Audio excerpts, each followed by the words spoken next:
Who is de-dollarizing? What does it even look like? We were already starting to hear countries complain about the power that the dollar had to basically enforce these sanctions from the U.S. government. Because the world economy runs on dollars, the world economy runs through the U.S. financial system. There's so much insecurity around what's happening in the U.S. right now that people have been selling the dollar anyway. Sometimes these things don't work as well as economists like to predict. I would hope that, Mamdani tries it. And if it doesn't work, I hope he's pragmatic enough to pull back and, reassess. The city of Wall Street has voted essentially for its antithesis.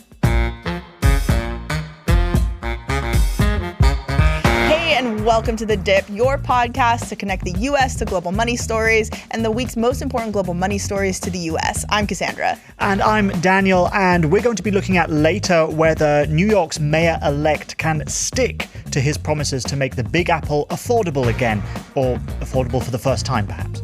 And today, we're also going to be looking at money. Now, I know we do that every week, but today we're actually looking at money itself, currency, because there's another push for so-called de-dollarization. And before we get too into the weeds, de-dollarization is essentially when countries move away from holding the greenback in reserve or trading in dollars. So is the fear that de-dollarization is a thing? Is that fear overblown? And what's the advantage for Americans if other countries hold on to or shed their dollars?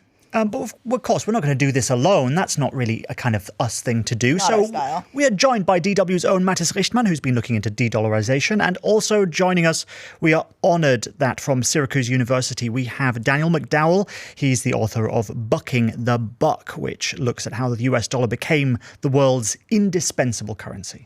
Daniel, I want to start to you. And it's easy for us nerds like me and other Daniel, original Daniel, to get into the weeds here. But let's talk about some of these figures, because the reason that we're talking about it this week is that China's currency, the renminbi, had a little bit of an uptick in global trade finance, but now the dollar does still dominate by a lot. So when we're talking about de-dollarization, what are we talking about here?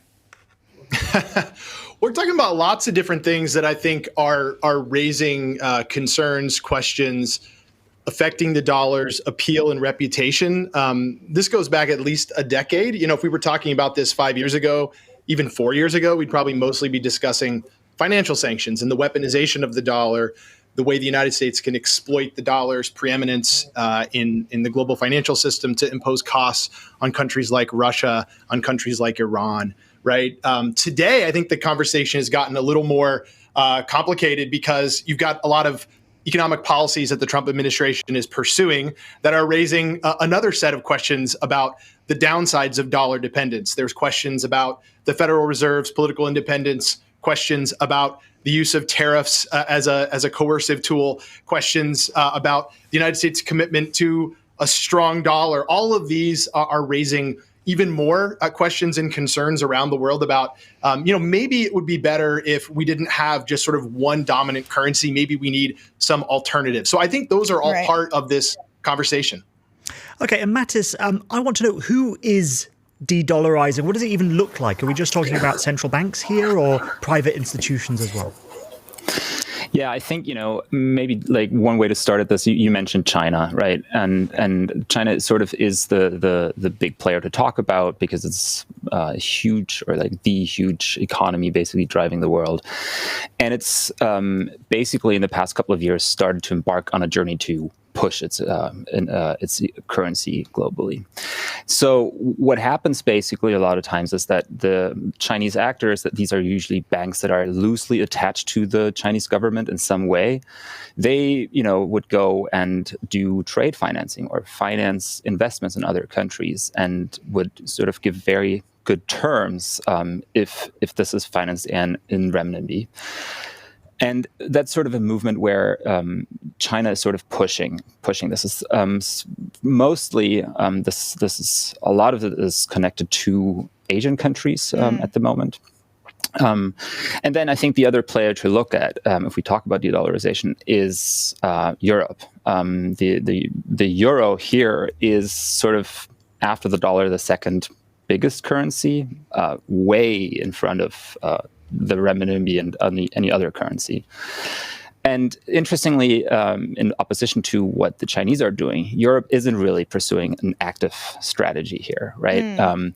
there it's more like market forces, right? Like countries that are close to Europe start trading in euros because it just makes it cheaper for them to go through the euro in their trade. So I think I would sort of juxtapose it that way.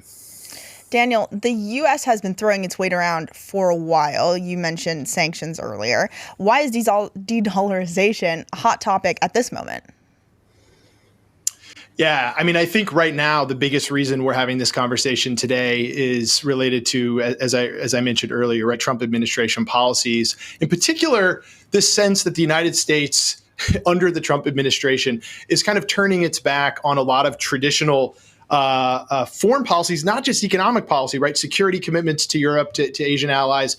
All of these things are really part of dollar dominance. It's not just purely an economic story. Yes, the dollar is the most available currency worldwide. It's the cheapest currency to use because it's so widely available. It has this sort of nearly century-long reputation, and yet, right, it's also central because the United States is such an important security partner to countries around the world, large economies, developed economies, and that incentivizes them to hold dollars and to really not promote their own currencies, as Mathis was saying in Europe, right? The sense that you don't need to have a globally dominant currency because your key security partner already has that, and because of that close relationship, there isn't really need for that, strategic autonomy, to use a term that sometimes comes up in Europe more recently, as there have been greater concerns about growing distance between the United States and the European continent. So I think it's this general sense that the political order that the dollar system was built on is starting to look a little wobbly. We'll talk some more about President Trump and the Trump administration and their policies and how it's affecting that. But I do want to pause for a moment and talk about the sanctions regime, because sanctions have been a tool of the U.S. government, under the Biden administration, the previous Trump administration, and the Obama administration. And we were already starting to hear countries complain about the power that the dollar had to basically enforce these sanctions from the U.S. government. So is sanctions fatigue part of the story here? Without question. I mean, this is probably the shortest sort of link between dollar dominance and sort of U.S. power is to look at the sanctions role, right? Because world trade largely relies on the dollar to settle cross-border payments, because the dollar is the most important currency in debt and securities markets, right? The world economy runs on dollars, and because the world economy runs on dollars, the world economy runs through the U.S. financial system, which means the banks that everybody needs to have links to, the connective tissue of the global financial system and the global trading system, runs through U.S. banks or banks operating in the U.S. that have to answer to Washington, and Washington can say, hey, here's a list of actors, individuals, businesses, governments that we basically are not going to allow you to do business with. And what that does is it sends a signal to actors that are worried about the United States coercing them in the future, that if you rely on the dollar for your global business activities and your investments, you're vulnerable to that pressure. And so that absolutely creates pressures, incentives to kind of find some insurance against that risk. Dan, I just want to ask an extra kind of question just to map things out a little bit, which is that when we see areas that are trying to move away from the dollar, so obviously if you want to trade in finance or commodities or whatever, you've got to use the dollar. If you're inside Europe, you've got to use the euro. Are there places where currencies are carving out more space for themselves away from the dollar? For example, like with the yuan and the Asia-Eurasia energy trade or this kind of thing. Where are you seeing those areas where other currencies have made some sort of mark for themselves? Yeah, I mean, I think you touched on one answer right there, which is that the renminbi, the Chinese currency, is starting to become more of a regional currency. I believe you all just reported this week, right, that China now settles about a third of its trade in its own currency. And so the renminbi is really emerging as an increasingly important currency with bilateral trade between China and its trading partners, right? What we're not seeing yet is really the use of the renminbi as a third currency where two countries not involving China are using the currency to settle their own trade. The dollar still dominates there. Similarly, the euro has been and remains an important regional currency within Europe. It's not just countries in the Eurozone that use the euro. Countries that have close economic ties to the Eurozone are settling trade, borrowing in that currency. But the dollar is really the only one that has this global footprint, and we don't really see any signs yet of either the euro or the renminbi taking on that role.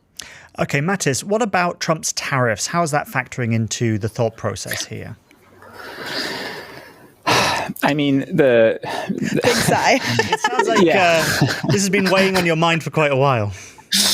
Yeah, I mean, look, I think there's a couple of ways to think about this. And I mean, one story that was sort of on the top of people's minds earlier this year was sort of this question: is the tariff regime a new coercive tool to get something out of everybody else that the US would want, that is sort of like a secondary goal, right? And there was a story floating around that's linked to Stephen Moran. It's usually called the Mar-a-Lago Accord. It's sort of this idea the US could use tariffs as a coercive tool to then get other countries to devalue the dollar. So that would mean that other countries would sell their dollar assets massively, basically, right? And so that was a story that had been going around for a while earlier this year, and we I guess basically don't know where that is headed, and I think we can come back to that sort of like but the whole thought around that was to make US cheaper to buy products from and therefore boost US manufacturing, right? Exactly. So the idea would be to say, well, because the dollar is used so much around the world, there's so much demand for dollars in the world.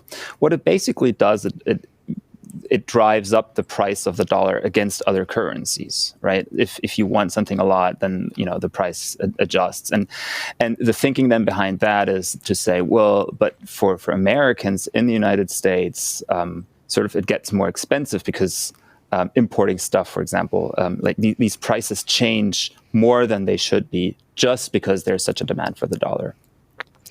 Now, that story is contested, right? Like some people think that's a big deal, others aren't so sure. But yeah, so that was sort of what was going on there. It's interestingly, the tariff regime immediately had the effect that there's so much insecurity around what's happening in the US right now that people have been selling the dollar anyway. So the dollar has massively lost against other currencies this year. So you could, I guess, make the argument the goal's achieved without, sort of telling everybody else you have to sell dollars. They did it anyway. Okay, Daniel, we've heard all of this before, haven't we? So this kind of de-dollarization talk also bubbled up as a result of US actions around the financial crisis, 2008, 2009, and during the first Trump administration. So is there a reason that we should take it seriously this time around? So you're absolutely right. I mean, this is one of the oldest debates, right, in sort of the global economy. It goes back even well before the financial crisis. We could go back to the 1970s or even the 1960s. And every time folks have predicted the end of the dollar, right, they've been proven wrong. Eventually, they'll be right, but who knows how long that will be.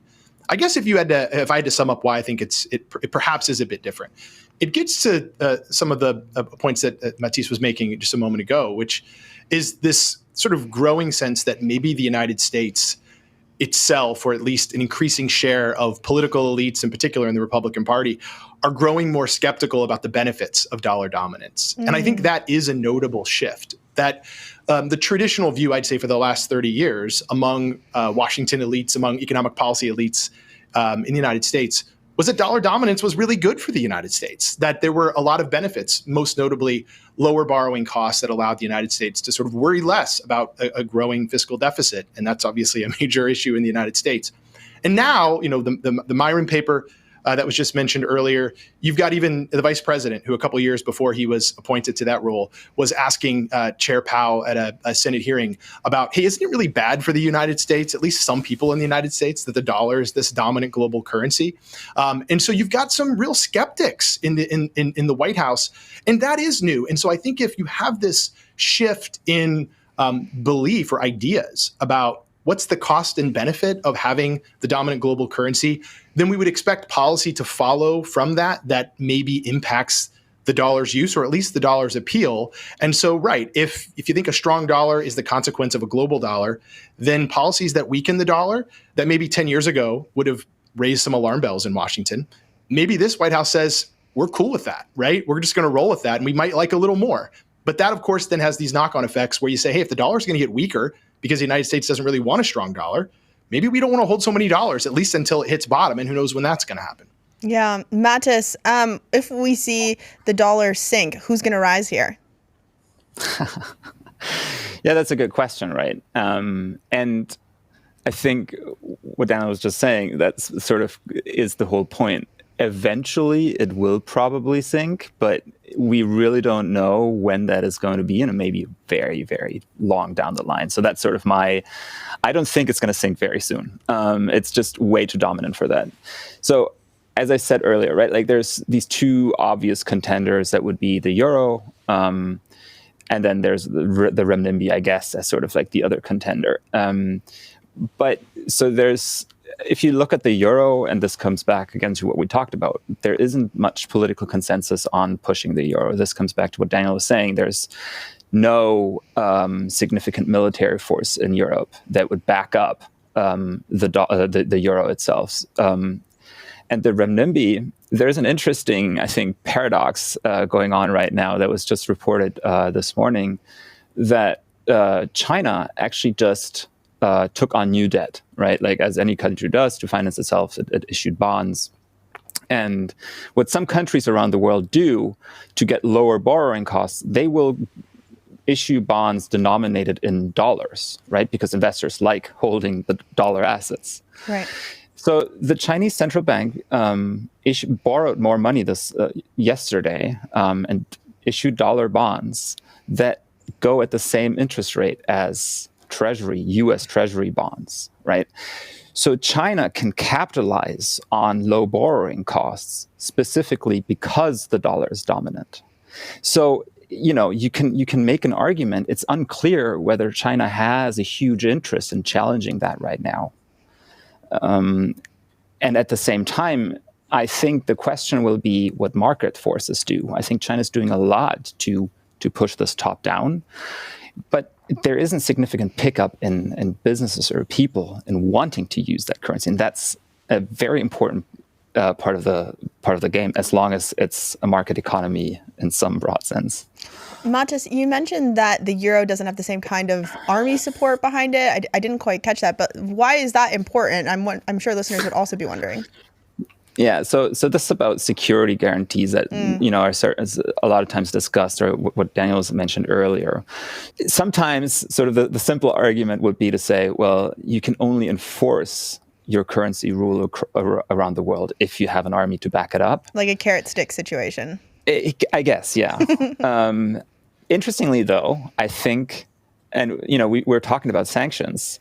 There, the whole dominance aspect comes through without anybody firing bullets necessarily, right? Like the U.S. didn't go to Russia and said, "Look, this is what we do with your assets." No, they control the infrastructure, and that's what suffices at that point. So, like, I think military is important, but I think it's more important as sort of like an approach to how much is something backed up politically. So, Daniel, I want to dial back a little bit of the internet conspiracy hysteria here, because we've heard all kinds of discussion on Twitter about, for example, is BRICS going to bring out their own joint currency and break the back of the dollar once and for all? But it wouldn't even work like this, right? How much of an erosion of dollar influence, a shift away from the dollar, is required for it to enter problem territory, let's say? At what point do officials in the US who are pushing back some of this narrative, when do they start to really sit up and take notice? That's a great question. Well, first off, I'm all for dialing back the BRICS conspiracy. I think that's one of those things that gets way more attention than it deserves. Look, I mean, I think this is maybe the $64,000 question, is sort of when is the tipping point? Right. You can get to a place in markets where, there's sort of typical volatility and movement up and down. The question is, when does it start to move so far, so fast that at that point you get these sort of herd effects and sort of mass movements out of whatever thing is falling. Right. If you got to a scenario where you saw, something along the lines of the post-Liberation Day drop, but it say continued that way for a few more weeks, maybe drop 20%, 25%, the dollar's exchange rate in that case, that that would be the kind of territory that I absolutely think you would see, Treasury Secretary, even maybe Donald Trump himself, sort of standing out publicly and speaking about the United States' commitment to a strong dollar, and perhaps signaling some sort of policy moves to sort of regain confidence. That would obviously be a pretty dangerous position to be in. The United States typically doesn't have to do the kinds of things that we think of as emerging markets doing to encourage investors to stay in the U.S. economy and in the dollar. So I don't think we got anywhere near that. It was a pretty drastic drop, a significant correction. Some would say the dollar was overvalued before that happened, and so maybe it's just reverting to where it ought to have been in the first place. But I do think, again, we are in uncharted territory here, since we're in a place where you already had this sort of growing discontent with dollar dominance because of the sanctions, perhaps because of just growing tensions between the U.S. And the world because of the first Trump administration, right? European American ties were already somewhat strained in that first era. And so, I do think with this big policy shift and tone shift in Washington, it does raise the question about, what is the United States willing to do? What links is it willing to allow the dollar to sort of shift, weaken, lose some dominance? We don't know, Mathis, what happens, and Daniel, feel free to jump in on this one as well, but Mathis, we'll start with you. What happens to ordinary people if the dollar's dominance weakens? Could Americans expect higher prices, or is this just a case of different winners and losers? That's a very difficult question, I think, because it very much depends on everything else happening around. And I think I'll take that route to answer the question, right? Because dollar dominance is not just about who holds what in reserves and what's the price of dollar versus another currency. It's much bigger than that. The dollar underpins global finance, right? And I think if we sort of see an unraveling of that, it changes. I think, first of all, this is so difficult to change. This is not a scenario that would happen overnight. Totally. This is I think probably a decades and decades long process. So from that point of view, probably a way to answer this, probably not that much changes for ordinary people, because it's the changes would be incremental in a way. At the same time, the obvious thing would be you go on vacation and you expect to be able to pay with greenbacks. That will change, right? So this mindset, so I was just in the United States and I had some dollar cash left in my pocket. I was like, great, that's fine, because I will be able to spend it somewhere else. And I feel like, once this trust in these pieces of paper changes, I think that's when sort of an attitude towards the world will change. That's not something where prices will necessarily change, because that would be so dependent on domestic production and so many other factors. But I think it's something much more, something underlying, something on an emotional level that will actually change. Yeah, I think it's there's one way that it could feed into something like inflation for ordinary Americans. If you have less foreign demand for treasuries, that sends yields higher. The government wants to then smack them down again. And then, that in general is going to be inflationary. And then it's going to make the dollar's going to raise import prices. And that's going to add to inflation, making things worse for people on the ground.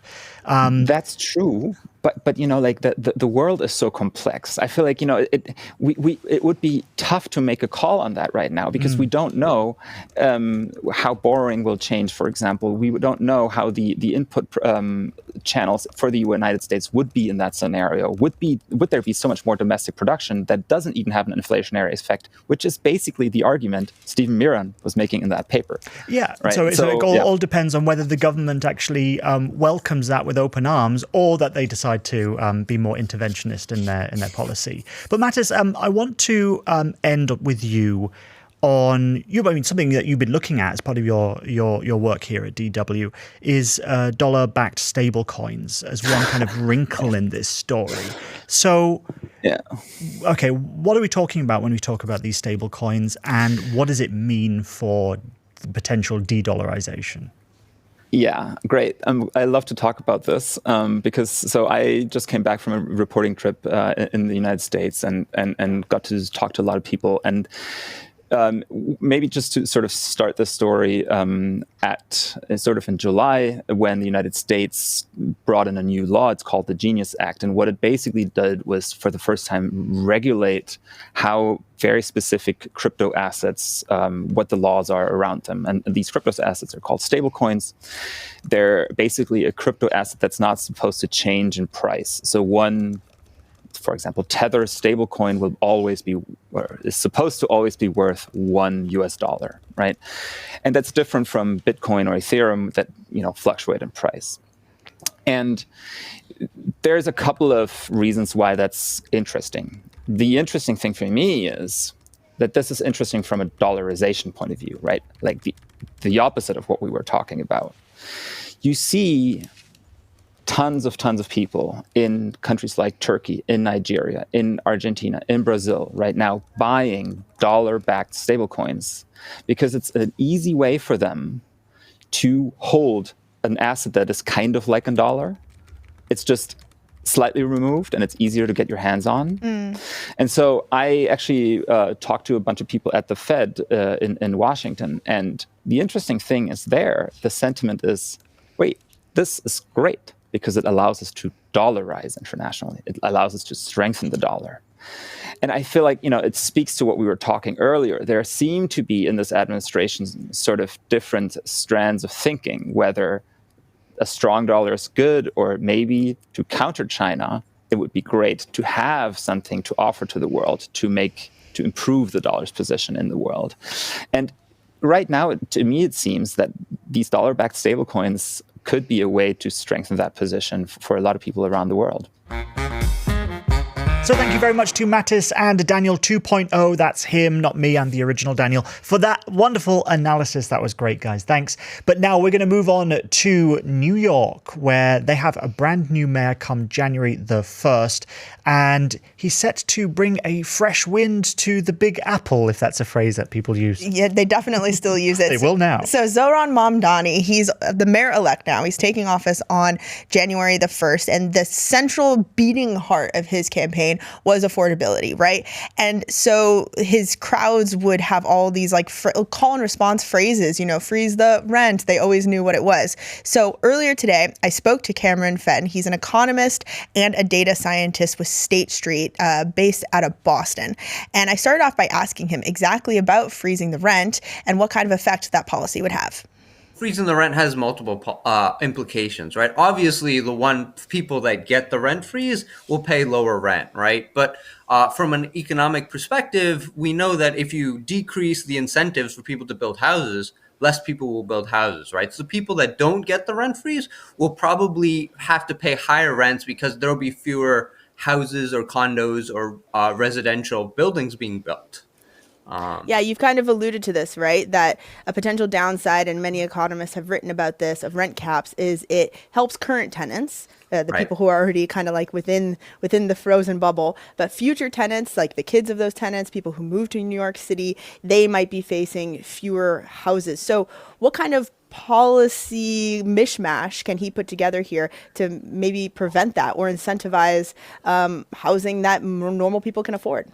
Right. So in order to decrease the price of housing, you can either decrease demand or increase supply, right? And decrease demand obviously sort of sounds bad, like make New York City a worse city to people want to live. But one thing that Not you a could winning do, slogan. Right, exactly, right. One thing you can do though is increase transit, which is one of his other policy planks, right? Like if you make transit easier to commute to New York City, maybe that lessens the demand for people wanting to live in houses or apartments in Manhattan, for instance, right? So you can decrease demand in that way, in a non-negative way, or you can increase supply.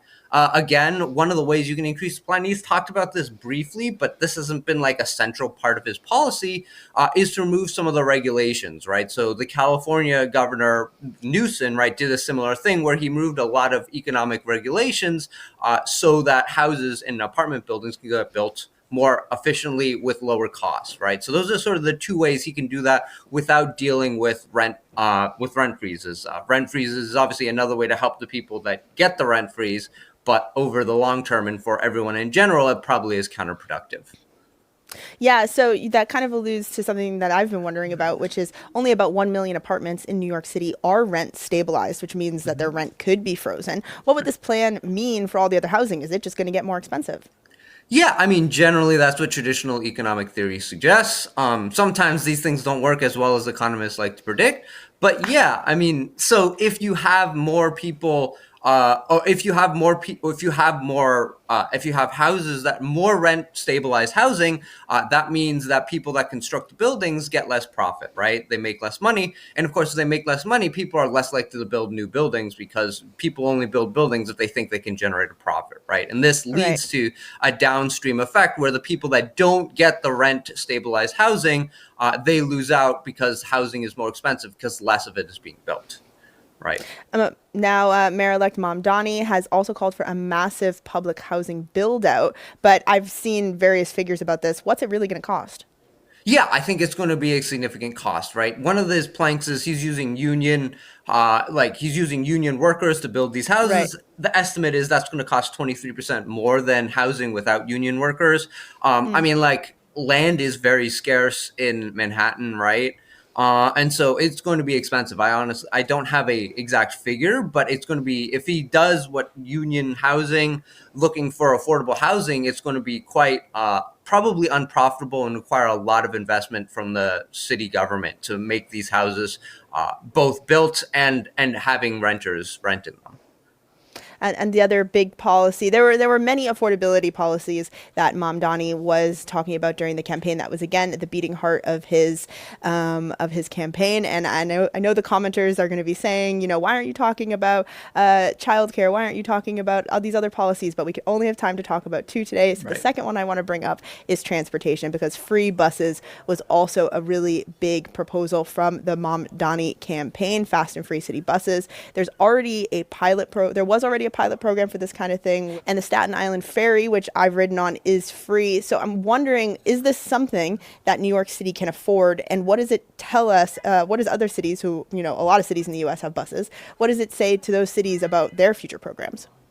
Yeah. So regarding this topic, I'm going to do a lot of on the one hand, on the other hand, right? So Harry Truman's famous saying he wants a one-handed economist, not a two-handed economist, because economists are always bouncing back and forth. I'll take two hands, Cameron. Let's hear it. All right. So the first thing is, like, if you charge for transit, right? A lot of the argument is you get a lot of money that comes in that allows you to upgrade the transit, you know, because of fees.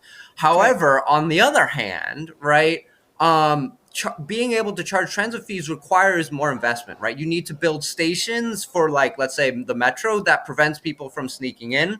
Here in Boston, we have at every station a person that makes sure that people don't, like, skip the transit line. Wow, These yeah. people are hired every single hour that the transit is in operation, and, you know, at every single station, right? So it's not At cheap. multiple entrances as well. Exactly, right. So it's not cheap to ensure that everyone's paying their fares, right? So you don't get all the money that the fares charge goes into sort of helping rebuild the metro or the metro transit, right?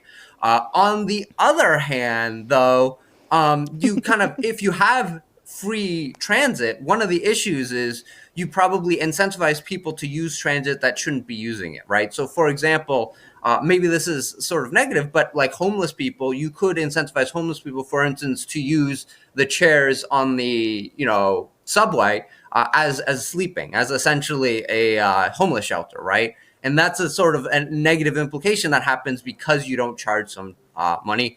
I do think generally, though, But here we're talking about buses. That's not going to be the same as a subway station, right? Sure. But I mean, even on the subway, right? Like, you can have homeless people or other people using transit in ways that it's not intended to be used because it's free, right? Yeah. But I mean, so I think generally that free transit is probably a good idea. And even if it's not a good idea, we haven't really tried it that much in the United States. And so we deserve experimenting with things like that. And so I would hope that, you know, Mamdani tries it. And if it doesn't work, I hope he's pragmatic enough to pull back and, you know, reassess, right? But I think one of the good benefits of the U.S. system is essentially we're governing by capitalism, right? So you have essentially 50 different states. They can try their own policies. Policies that work, other states can adopt. Policies that don't work, they can't. And so it's helpful, I think, for the general functioning of the U.S. government that we have people trying different things, including things that are fairly socialist, not communist or socialist as the Republicans say, but sort of like European socialist, and see how they work, right?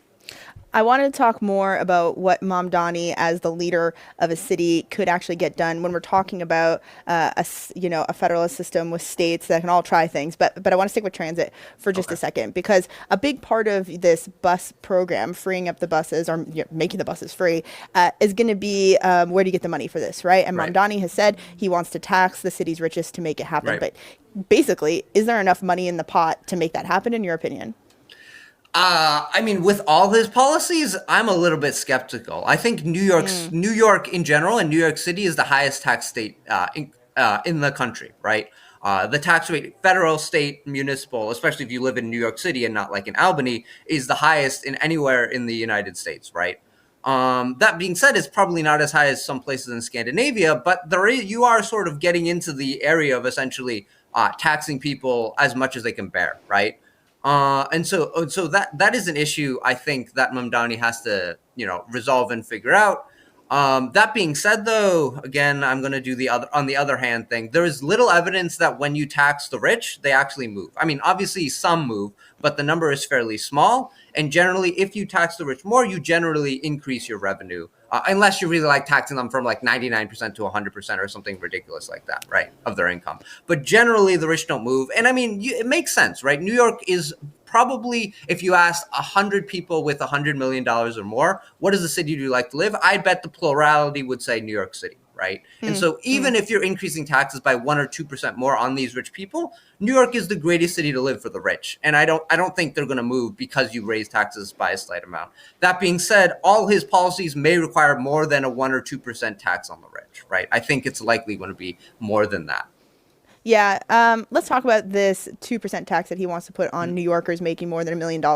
New York City, for folks who don't necessarily follow the intricacies of the sometimes very unique American system, New York City is within New York State, but it's not even the capital. Albany is, and you do need support from state lawmakers in order to pass taxes.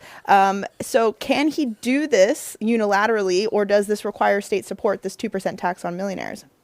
I am not a political scientist, unfortunately, so I do not know exactly how that politically should get done.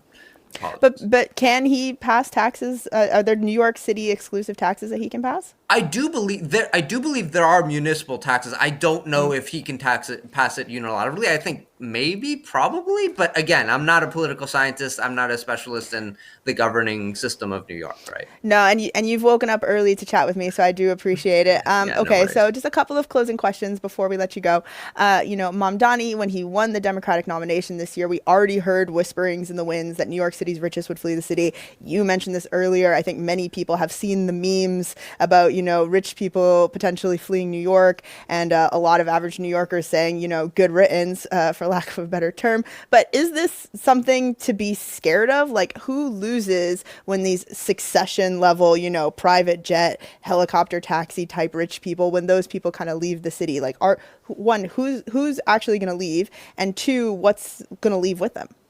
Yeah, I mean, so the evidence, people have written papers on this, economists. When you increase the taxes on the rich, how many you leave? There's an elasticity, right? So the percent increase, how much does that lead to percent leaving? The answer is not zero, but not that high either, right? So for sure, if you increase taxes on the rich at the current tax rate of New York State, New York City, you're going to earn more money. Even if some people leave, right? The elasticities just come out that way. You're going to earn significantly more money when you raise taxes on the rich based on how much they're paying right now. And again, not that many, I believe, will leave. I think the evidence suggests, when you raise taxes, very few, some do, but very few really leave the city. And again, as I pointed out earlier, the rationale is New York is the best city in the world for someone who is making, someone who has $100 million or more, right? And if you pay an extra $1 million even, and again, 1 or 2% would be much less than that, I don't think they're going to leave because, you want to live in the best city in the world for, going out to eat or seeing shows, or, the weather is maybe the only issue, but everything else, New York City is the best city in the world for, someone who is very rich. Now, you've written a lot about Mamdani's economic policies. Looking into your crystal ball, what do you see as the biggest hurdles for him when we're talking about his economic platform in the first weeks and months after he's sworn in as mayor? Yeah, I don't know about the first weeks or months. I mean, maybe it's getting the rest of the city on board, the rest of the governing structure. But I think even longer term, I hope he's pragmatic, right? I did talk about how the federal system allows people to experiment, and he's a new experiment. But I hope that if, some of his policies may work better than we anticipated, right? Like maybe having, free grocery stores will help end food deserts in areas of Manhattan and the rest of New York City. Right. And so I hope he implements some of these things. And as the federal system, we can experiment. We can afford to experiment. And if it works, I hope other people adopt it. But I think the biggest challenge is I think some of his policies don't really fit traditional economic, dogma. Right. And if they don't work, I hope he's pragmatic enough to pivot to something that, has been tried and true and has worked in the past. So that's what I hope long term. Short term and medium term, I guess, you have to make sure everyone's on board in the city government, right? But long term, I hope he's pragmatic and is able to pivot with things that don't work, and things that do work, I hope other people are pragmatic enough to take from someone who's an avowed socialist, right? Thanks again to Cameron for those insights. Now, Daniel, it's interesting, right? Because I'm of two minds when we're thinking about this. On the one hand, New York is the biggest city in the United States. If New York City was its own state, or if there was a state the size of New York City, it would actually be the 13th most populous state in the union. So on the one hand, New York City, big. On the other hand, it's still just a city. It's not even the capital of New York State. And New York State, for folks who don't quite realize, is massive. You have to drive a really long distance to get across it, right? So it's one of these things where Mamdani, even though he's now the mayor of the biggest city in the United States, he's still just a city. And so he has to play nice with Albany. That's right. So he can tax and plan and sort out the police and do all of this stuff as much as he wants, but he's still kind of underneath the Albany auspices, you could say. And a third of New York City's $110 billion budget comes from things like state and federal transfers. And so all of these policies around things like rent freezes or the public bank initiative or municipal broadband has to be done either working with or working around this kind of structure. Yet at the same time, the people of New York, when they voted for him, they wanted someone who would maybe tear up the system or cut through all of the bureaucracy. But that's going to be hard to do. There are a whole bunch of stakeholders when it comes to, let's say, building cheaper housing, right? Totally. You've got the developers who are going to actually build it. You've got the bondholders who might invest in it. And then you've got the other stakeholders. Even the governor will have a say at some point. And so he has to convince them to work with him. And if he decides to go to war with them instead, then he's going to find his job a lot more difficult. And of course, as with all mayors, he's going to be judged on the results, not just the rhetoric. And we kind of got to this point of having a clash because the city of Wall Street has voted essentially for its antithesis, or the opposite of what it really is in its terms of what's generating the power and the money that is at the heart of certainly at least Manhattan. Perhaps it was inevitable due to, as you were talking about earlier, the cost of housing, because you've got to the point where housing costs have risen nearly 40% since 2019 in New York. And so now the middle class feel like they are the underdogs. Right, yeah. And so that's why Mamdani has been able to appeal to them so much. And, his election win is nothing to be sniffed at. But if he fails to deliver on his promises, especially on lowering the cost of rent, then we could see a return to the old guard, to all of these people who are part of that hierarchy and infrastructure that we talked about. And they're going to come back with their rule that, you know what, you've got to work in the system because ideals don't balance budgets. It's going to be interesting because New York City, obviously a very blue city in a blue state. The governor of New York is also a Democrat, but Governor Hochul has already paused congestion pricing under what is seen as a much more centrist mayor, the current mayor of New York City, Eric Adams. So it's going to be interesting under this new, much more left-leaning mayor, this social Democrat, if there is a going to war, as you say, or if the temperature comes down a little bit and these two sides of really the same party are able to work together. So that's what I'm going to be looking for in the weeks ahead. But also in the weeks ahead, of course, are going to be more dip episodes. And if you like what you've heard today, please leave us a comment. If you have questions about anything that we've brought up so far, also leave us a comment because we're going to be back with a question and answer episode on Tuesday. And of course, you can you can subscribe, and even better, send an episode to a friend. It will be a fantastic Black Friday, Thanksgiving kind of gift. What a deal. Yeah, what an amazing deal. I'm sure they will very much appreciate for you, and they will not say, why didn't you just give me cash? So until next time, thank you very much for watching us here on The Dip. See ya. Bye.